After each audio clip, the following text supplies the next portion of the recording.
bangsa itu. Dan bangsa itu berdiri di depan Musa dari pagi sampai petang.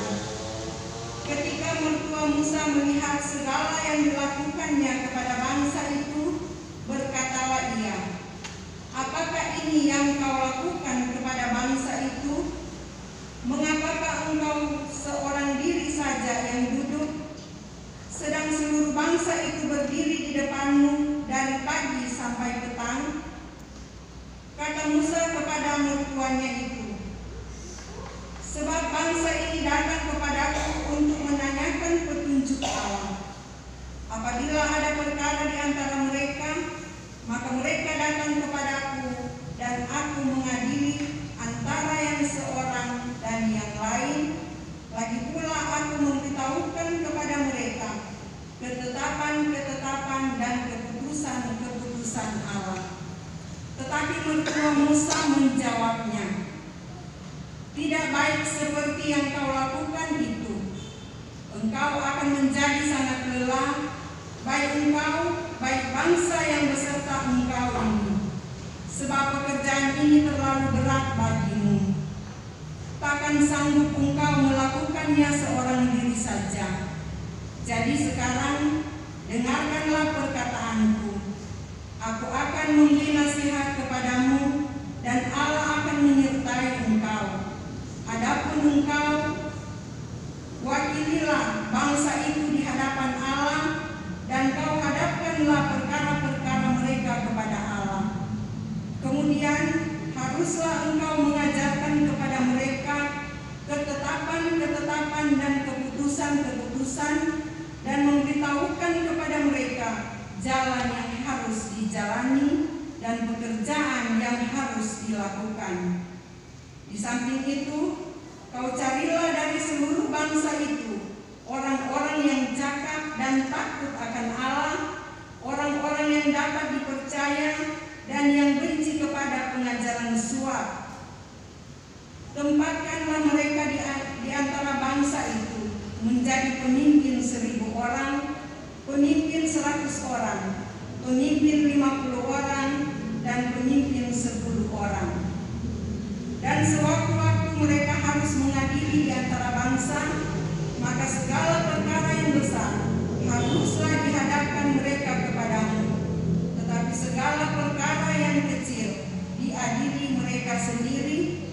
Dengan demikian mereka meringankan pekerjaanmu dan mereka bersama-sama dengan engkau turut menanggungnya. Jika engkau berbuat demikian dan Allah memerintahkan hal itu kepadamu, maka engkau akan sanggup menahannya dan seluruh bangsa ini akan pulang dengan puas senang ke tempatnya." Musa mendengarkan perkataan mertuanya itu dan dilakukannya segala yang dikatakannya.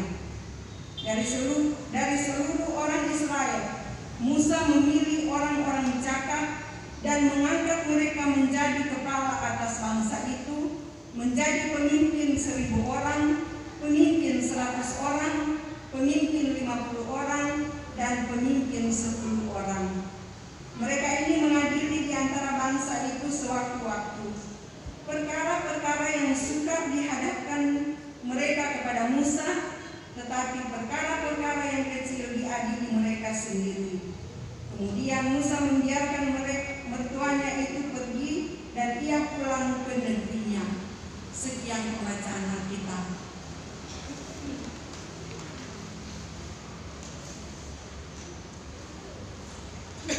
Berbahagialah kita yang senantiasa mendengar firman Tuhan. Kita mau memelihara di dalam kehidupan setiap hari. Ibu-ibu yang saya kasih dalam kasih Tuhan, Shalom Alaikum. Shalom. Luar biasa. Kita meninggalkan segala kesibukan-kesibukan. Ya, ada ibu dokter, ya, ada businesswoman, ada sebagai guru, wira swasta, ya, ada banyak hal yang dikerjakan setiap hari. Dan jam ini juga kita bersama-sama boleh berhimpun, ya, kita berhimpun bersama, kita berkumpul bersama untuk senantiasa dalam hidup kita itu kita mengisi bejana hidup kita, ya. Bejana hidup kita ini perlu isi dengan kebenaran firman Tuhan, ya. Kalau dalam situasi-situasi sekarang ini, ya, pemerintah kita, ya, mengupayakan dalam pileg ke depan ini, ya.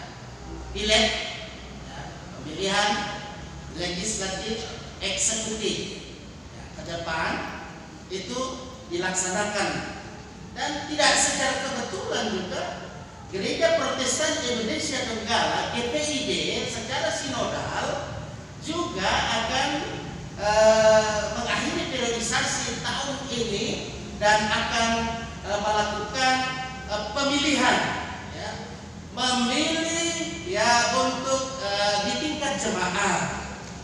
Yang pasti ada pemilihan majelis jemaat, ya, majelis jemaat lengkap, BP, DPT.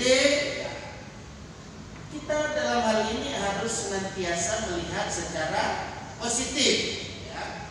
Panitia juga sudah dibentuk dalam hal ini, ya, supaya kita bagaimana kita sebagai warga gereja dan juga sebagai pelayan gereja kita melakukan tugas yang Tuhan berikan ini untuk kita lakukan demi soli Deo Gloria, kemuliaan bagi Allah. Nats yang membimbing juga tadi saya kutipkan itu dari perikop tadi, orang yang cakap dan takut akan Allah, orang-orang yang dapat dipercaya dan yang benci kepada pengejaran suap. Nah itu, kalau di gereja kita ya pasti tidak ada suap-suapan, ya. Kalau ada terlalu itu, terus sampai di gereja pakai suap menyuap. Tapi biasanya dalam lingkup yang biasa lebih luas terjadi saja seperti itu. Jujur harus kita mengakui itu dan kita harus lihat itu, jangan sampai terjadi.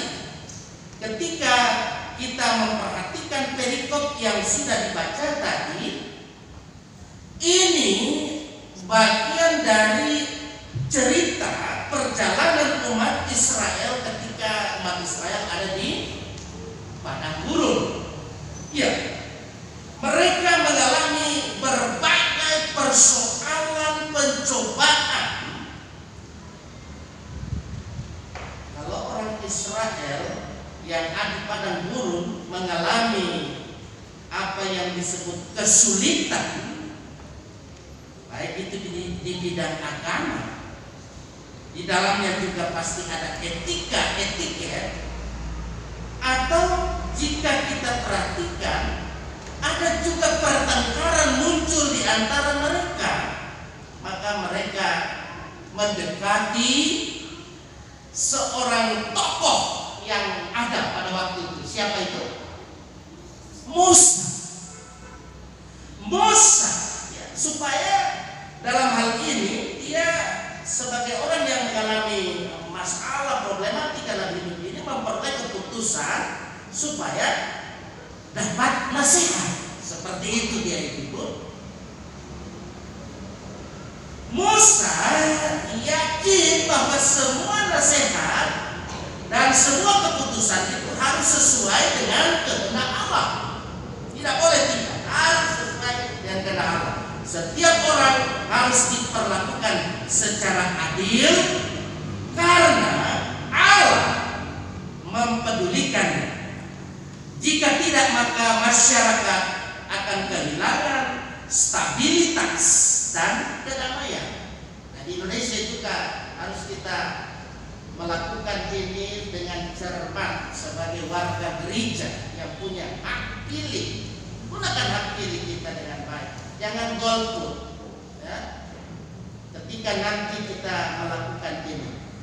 Karena apabila stabilitas dalam kehidupan berbangsa ini baik, maka damai sejahtera itu pasti akan dicapai karena kita bisa bekerja.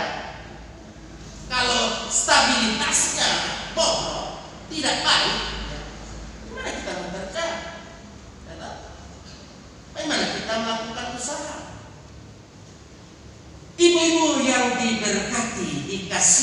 oleh Tuhan. Bagian Alkitab ini memberikan gambaran yang sangat indah tentang hubungan yang akrab.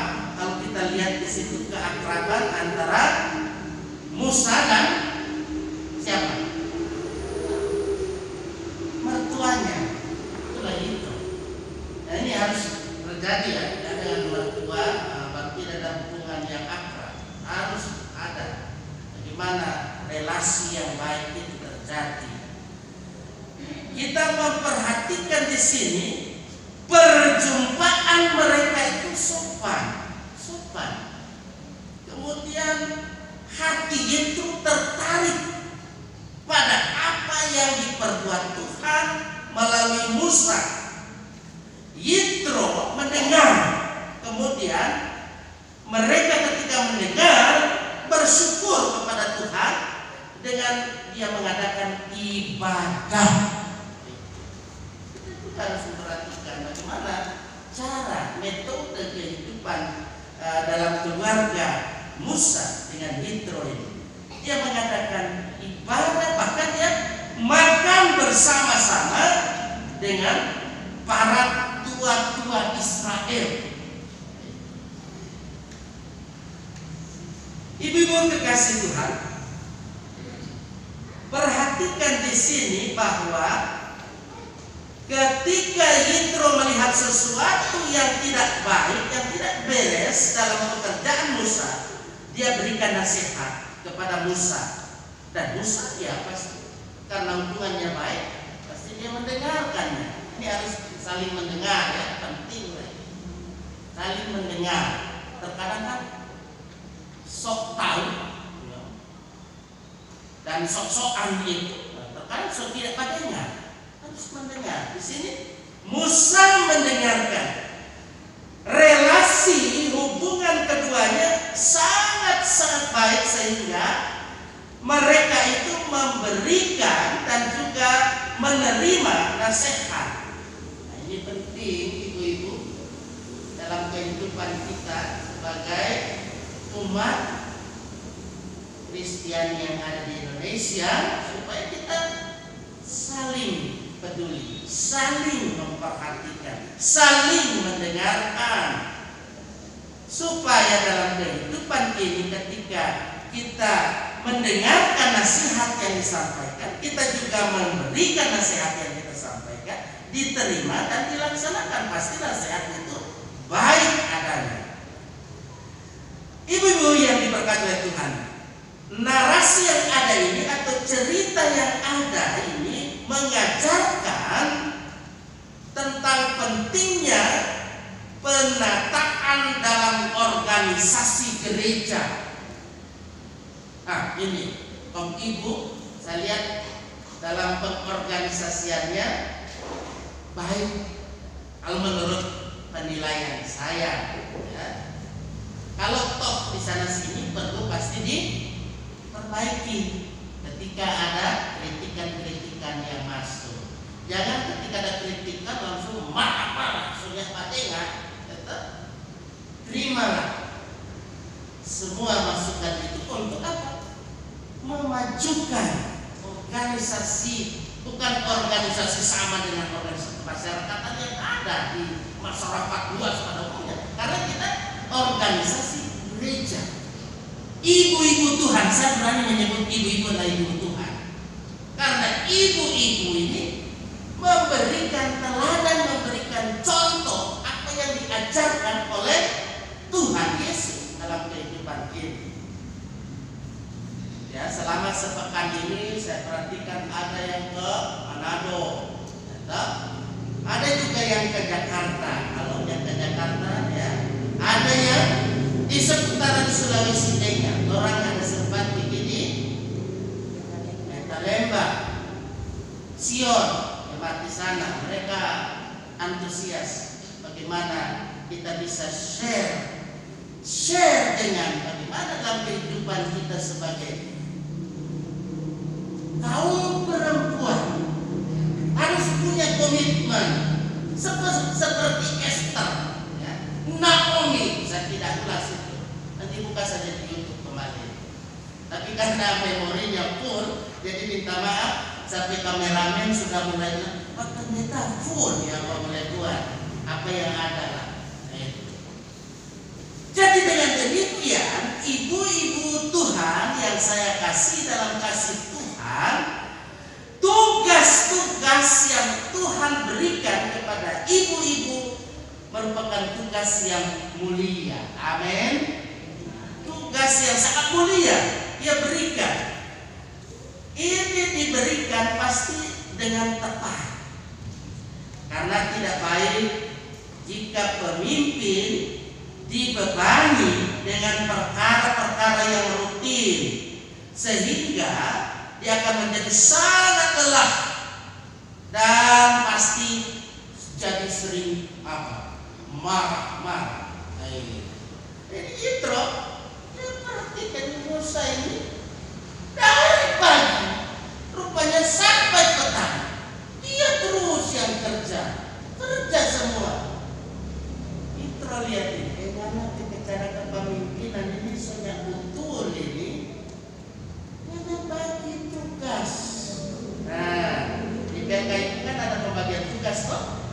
Ada ketua, ada tugas ketua, ada wakil ketua, ada sekretaris, wakil sekretaris, bendahara, sesuai jobnya yang ada. Itu juga di kolom.